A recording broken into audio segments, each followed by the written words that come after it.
কাম সারিকি রাজ্য পড়ে তোর কোটি যাইতলু কোন যাইতলু কি কাম করতলু কহ ସାଗରେ ହଁ ସପ୍ଲାଏ କାମ କରୁଥିଲି କର୍ଣ୍ଣାଟକ ଯାଇଥିଲି କୁଆଡେ ଯାଇଥିଲୁ କର୍ଣ୍ଣାଟକ କର୍ଣ୍ଣାଟକ କୁଆଡେ ସେ ରାଜ୍ୟ ହେଁ ଆରେ କର୍ଣ୍ଣାଟକ କୁଆଡେ ଆଏ ଆମ ଓଡ଼ିଶା ବାହାରେ ନାହିଁ ସେଟା ଏ ମୂର୍ଖ କାମ କରୁଛୁ ଆଉ ରାଜ୍ୟ ନାଁ ଜାଣିନି କି ପୁଅ ଶୁଣେ କର୍ଣ୍ଣାଟକ କର୍ଣ୍ଣାଟକ ଯୋଉ ରାଜ୍ୟଟାରେ କାମ କରୁଥିଲୁ କର୍ଣ୍ଣାଟକ ବୋଲି କହୁଛୁ ନା ସେଟା ହଉଛି କର୍ଣ୍ଣାଟକ ବାସ୍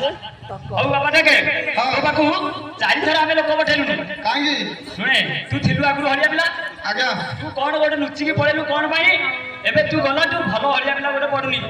ମାଙ୍କର ଗଙ୍ଗା ଯମୁନା ସରସ୍ୱତୀ ବୋଲି 3ଟି କିଆରି ଥିଲା ଆଜ୍ଞା 2ଟା କିଆରିରେ ବାଲି ମାଡି ଯାଇଛି ବାପା କାହିଁକି ସାଗରେ ଚାଷ ଭଲ ମାନେ ଗୋଟିଏ କିଆରି ଅଛି ସେ ଗୋଟିଏ କିଆରିରୁ ଯାହା ଅମଳ ହବ ମାଙ୍କର ବାର୍ଷିକରେ ଲାଗିବ ବର୍ତ୍ତମାନ ଭୋଗରେ ବୁଝିଲୁ ତୁ ଗୋଟେ କାମ କରେ ତୁ ଏ କାମ ବୁଡ ନା ବାପା ତୁ ଆମ ପାଖରେ ରହିଯା ସାଗରେ ହଁ ଆଏ ମୁଁ ବାହାରକୁ ଗଲାଠୁ ହଁ ମତେ ଆଉ ଏ ଚାଷବାସ କାମ କରିବା ଭଲ ଲାଗେ ବନମାଳି ହଁ ସାଗରେ ଆରେ ତୁ ଜାଣିଛୁ କି ଚାଷ କାମ ଜୀବନରେ ଛାଡିଛୁ ଆରେ 2ଟା କାମ ବର୍ତ୍ତମାନକୁ ଶ୍ରେଷ୍ଠ ଭାରତ ବର୍ଷରେ କଣ କଣ 2ଟା ପୁଅ ସରକାରଙ୍କର ବଡ ପୁଅ କିଏ କିଏ ଜୟ ଯବାନ ଜୟ କିଷାନ ସେରା କିଏ ଏ ଶଳା ମୂର୍ଖ ପିଲା କିଷାନ କୃଷକ ସଂସାରର ସମସ୍ତଙ୍କ ପେଟରେ ଆହାର ଯୋଗାଉଛି ସେ ହେଉଛି ବଡ ପୁଅ ଆଉ ଗୋଟେ ସୈନିକ ଯବାନ ସେ ଯଦି ନ ଜଗିବ ସେଠି 2 ଖତମ ହେଲା ଚାଷ କାମ କେବେ ଛାଡନା ଜୀବନରେ ଆଉ ତୋ ଭଳି ହଳିଆ ପିଲା ଆମକୁ ମିଳିବେନି ବନମାଳି ହଁ ସାଗରେ ବାହାରକୁ ଯିବା ଦରକାର ନାହିଁ ମାଙ୍କ ପାଖରେ ରହିଯା ବାପା ହଳିଆ ହେଇକି ସାଗରେ ହଁ ରହିବି ଯେ ହଁ ହେଲେ ଗୋଟେ କଣ୍ଡିସନରେ ରହ କହୁନୁ କଣ୍ଡିସନଟା କଣ କହ ସାଗରେ ହଁ ଆଜିକାଲି ରେଟ୍ ଜାଣିଦେବେ ଚାଉଳ ପନିପରିବା ରେଟ୍ ତେଲ ଫେଲ ସବୁ ସବୁ ବଢିଆ ସବୁ ବଢିଛି ହଁ ସେ ଅନୁସାରେ ଯଦି ଆପଣ ରେଟ୍ କହିବେ ତାହେଲେ ରହିବା ହଉ ଶୁଣେ ହଁ। ଏଇ କଥା କହୁଛୁ ଟି ଆଜ୍ଞା ତତେ 3 କୋଟି ଟଙ୍କା ଦିଆଯାଉଥିଲା 4 କୋଟି ଦିଆଯିବ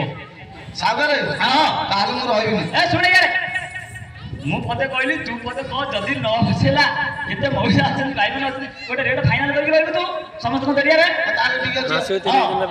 4 କୋଟି ଦେବି ତତେ 4 କୋଟି ଦେବେ ହଁ ସାଗରେ ହଁ ଆରେ ମତେ 3 କୋଟି 15 ପାଞ୍ଚ ଦିଅନ୍ତୁ କେତେ ନେବୁ 3 କୋଟି 15 ପାଞ୍ଚ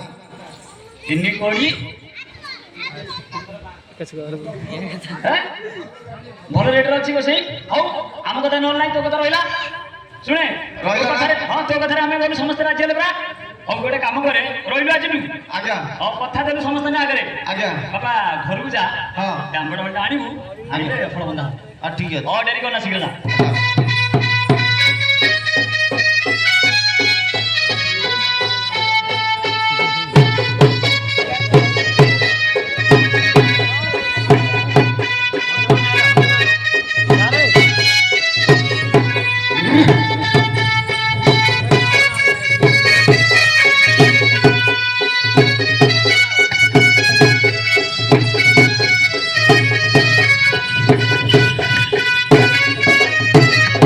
ସାଗରେ ହଁ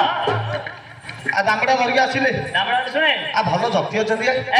ତୁ ଯିବା ପରେ ପରେ ହଁ ଗୋଟେ ହଳିଆ ପିଲା ଆଇଛି ସେ ହଳଟାକୁ କିଣି ଦେଇକି ଯାଇଛି ବୁଝିଲୁ ହଁ ଖଲିକଟ ଡାଣ ପଟିଆଟା ହଁ ହଁ 1.5ଟା ମାତ୍ର ଦେଇଛି ଦେଢ଼ଟା ମାତ୍ର 1.5ଟା ଦାନ୍ତ ବାଁ ପଟିଆଟା ହିଞ୍ଜିଡ଼ି କାଠୁ ହିଞ୍ଜିଳି କାଟୁ ହଁ ସେ କେତେ ଟଙ୍କା ଦେଇଛି ସେ 2ଟା ଅଧେ ହଁ ଆରେ ଏଇଟା ଟିକେ ପୁଣିଆଟା ଅଛି ସେ ଶୁଣେ ଶୁଣେ ବାଁ ପଟିଆଟା ଅବଶ୍ୟ ଟିକେ ଖଲିଆ ଖଲିଆଟା, କିନ୍ତୁ ତାକୁ କିଣା ହେଇଗଲା ହଁ ହଁ ସେ ପୁରା ଆମର ଏଇ ଭାଇନା ବୁଝିଦେଲେ ହଁ ହଁ ଏଇ ଡାମ୍ବଡଟାକୁ ଆଉ ଏଇ ଡାଣ ପଟିଆଟା ଶୁଣେ ବନମାଳି ଯାହା ହେଇଯାଇଛି ପ୍ରଥମରୁ କଷ ହେବେ ବୁଝିଲୁ ଆଜ୍ଞା। ବାଗେଇକି ବାନ୍ଧିବୁ ବାପା ଦାମ୍ବଡା ହଁ, ହଁ। ବାନ୍ଧିବୁ ଯେ ଶୁଣେ ହଁ ସକାଳ ବେଲେ କେତେବେଳେ ଭଳ ବାନ୍ଧି ଯାଉଛନ୍ତି ଆଜ୍ଞା ଯାଉଛନ୍ତି ନା ନାଇଁ ଯାଉଛନ୍ତି। ସମସ୍ତେ ଯାଉଛନ୍ତି ତୁ କିନ୍ତୁ ମା କହିଲି ଆଲୁ ଦାମ୍ବଡା ହଳଟା ସୁନ୍ଦର ଧରିଛୁ ଜତି ଅଛନ୍ତି ଲଙ୍ଗଳଟେ ଭଲ ଧରିଛୁ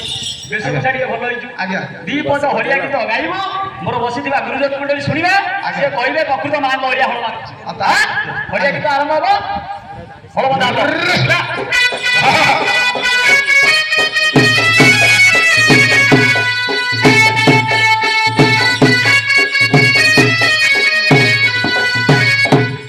বইলা সার মাসরে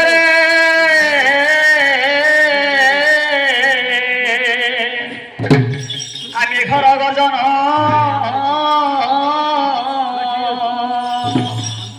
আকিলা খবি নিল হে হে পাণ্ডব দুজন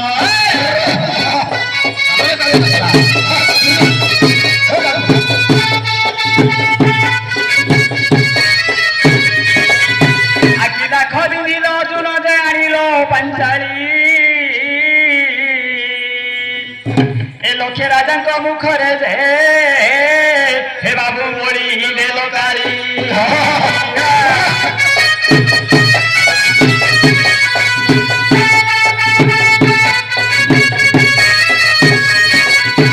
ଆଉ ରାମ ତ ରାବଣର ଘର ଯୁଦ୍ଧ କାଳେ ଆଉ ଭରତ ବାଟୁଳି ବାବୁରେ ଏ ହନୁର କପାଳେ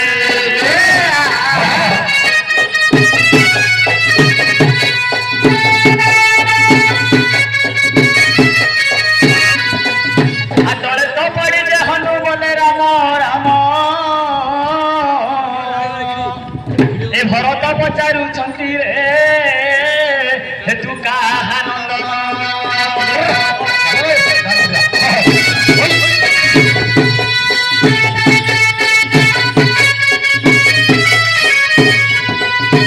পর্বত শিখরে যে ভাঙিলি কিয়ারি রূপার লঙ্গর কুরে হে সুনার জুয়ারি